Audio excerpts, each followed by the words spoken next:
আল্লাহর এক বান্দা একটা মূর্তি বানিয়েছে। মূর্তি বানানোর পর সে মূর্তির নাম দিয়েছে সনম।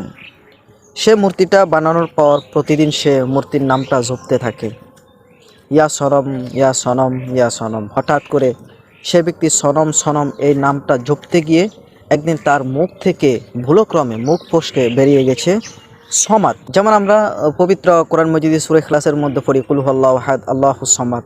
এই সমাদ শব্দটা তার মুখ থেকে ভুলক্রমে বেরিয়ে গিয়েছে।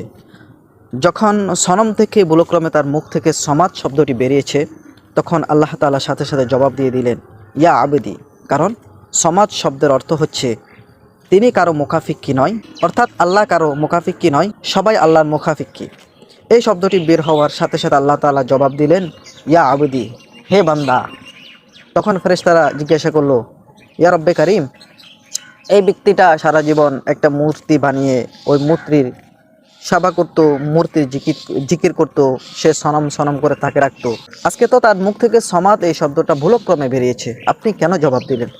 তখন আল্লাহ সুবহানাহু ওয়া তাআলা ফেরেশতাদেরকে বলতে লাগলেন, রে ফেরেশতারা, সে তো সারা জীবন সনম সনম তার মূর্তিকে ডেকেছে, তার মূর্তি তো কখনো জবাব দেয় নাই।